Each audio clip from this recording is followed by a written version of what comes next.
The frozen lake shouldn't have been glowing.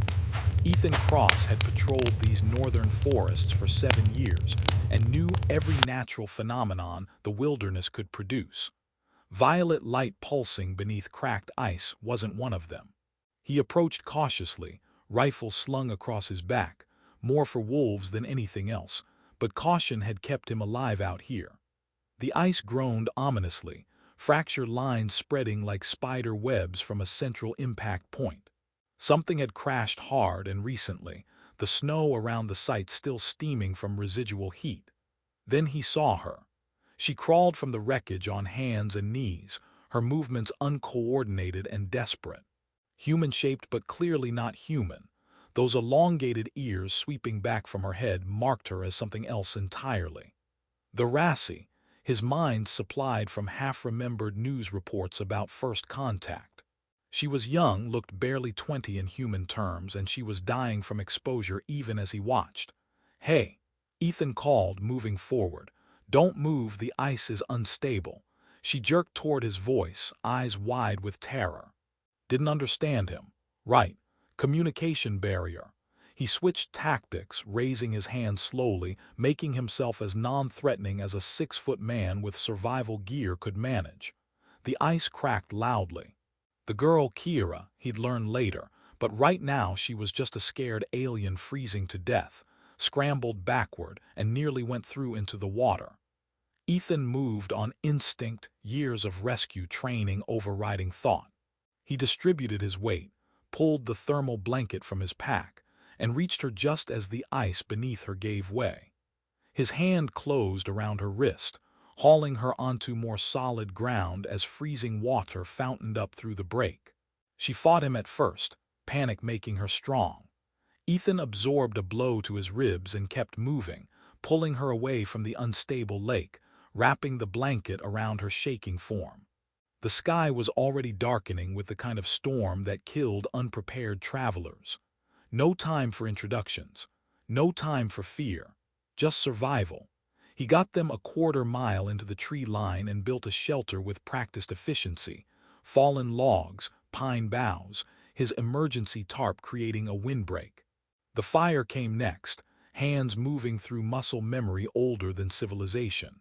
Spark, kindling, careful feeding until flames caught and held.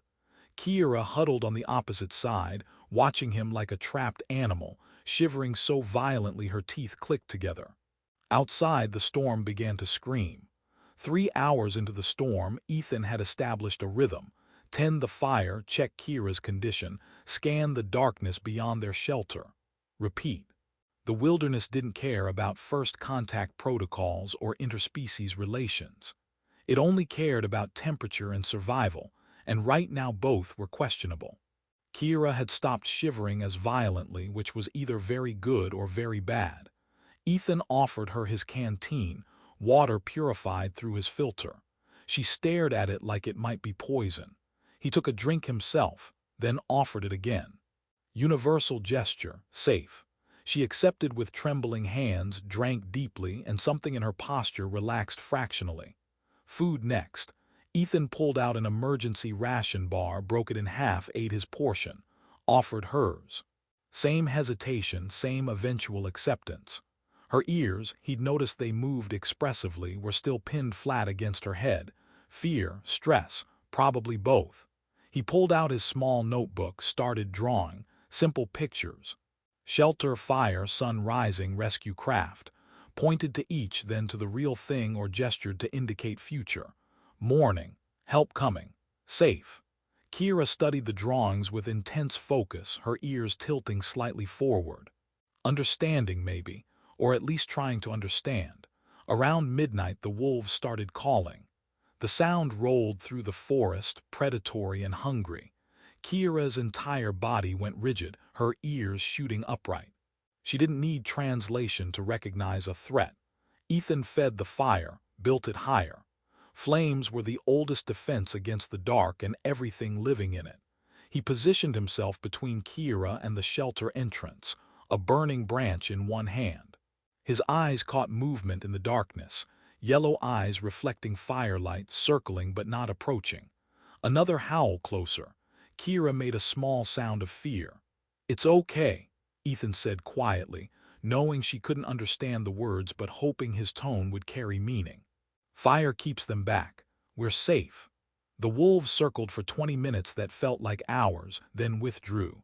Either the flames were too strong or easier prey called them elsewhere. Ethan didn't lower his guard, but he settled back into his watch position. He didn't expect Kira to move. But after several long minutes of silence, she slowly, carefully, shifted around the fire to sit beside him.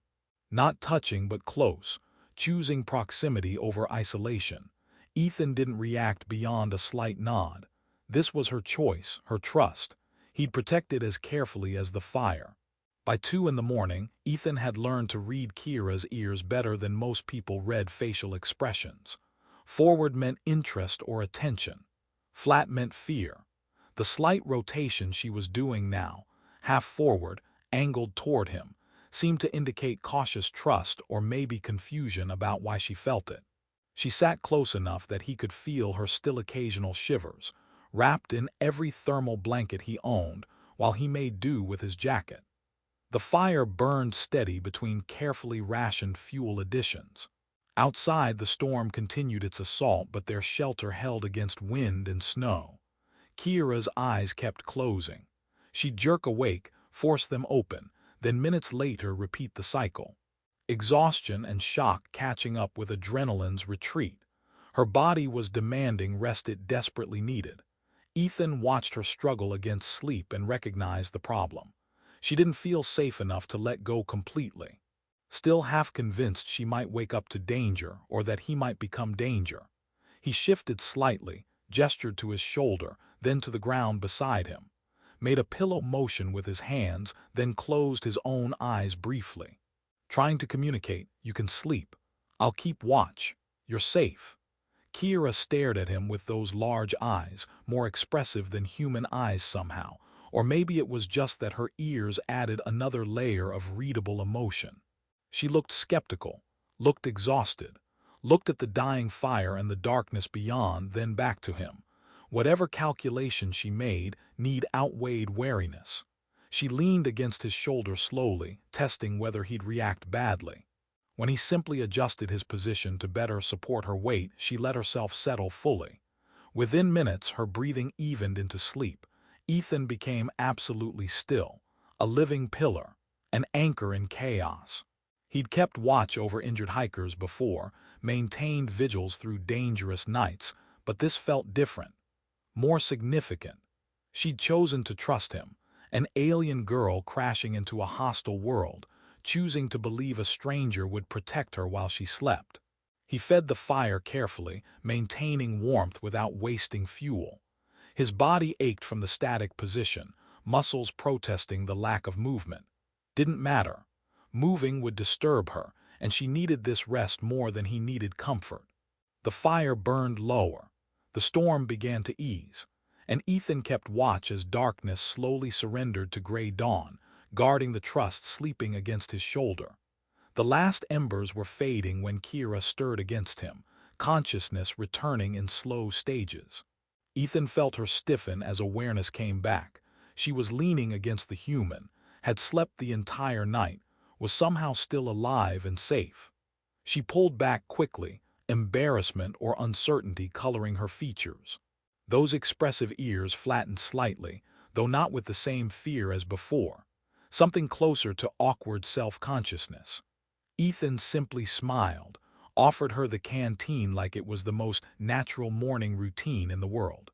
Acknowledged nothing unusual about sleeping against a stranger in a wilderness shelter. She took the water gratefully, some of the tension leaving her shoulders. The storm had passed. Gray dawnlight revealed a world transformed by snow, beautiful and deadly in equal measure. Ethan's emergency beacon, silent all night due to the storm's interference, suddenly chirped. Signal received. Rescue services responding. ETA 90 minutes. He showed Kira the device, pointed to the sky, then drew a quick sketch of a rescue craft in his notebook. Help coming. She nodded understanding, relief visible in the way her ears rotated forward. They waited in companionable silence, sharing the last of his rations while the fire died completely to cold ash. Ethan monitored the horizon, watching for the rescue craft. Kira watched him, something thoughtful in her expression. When the craft finally appeared, human design, configured for wilderness rescue, Kira stood. Before Ethan could prepare to explain the situation to the incoming team, she did something unexpected. She took his hand in both of hers and placed it against her forehead, her eyes closing briefly. The gesture was clearly significant, formal somehow, weighted with meaning his human context couldn't fully grasp but recognized as important. When she opened her eyes and met his gaze, no translation was needed. Gratitude, recognition, the acknowledgement of a gift given and received. The rescue team landed, medics rushing forward with questions and equipment. Ethan explained the crash, the night, her condition. They'd get her to proper medical care, contact the Therasi representatives, handle all the diplomatic complexity that came with an alien crash survivor. As they helped Kira toward the rescue craft, she looked back once. Ethan raised his hand in farewell. She mimicked the gesture, those elegant ears tilted forward. The position he'd learned meant attention, interest, trust. The fire was dead ash now. The long night was over. But something had been forged in those quiet hours of vigil, a bond built not on words or understanding, but on the simple, profound act of one person standing guard while another chose to trust enough to rest.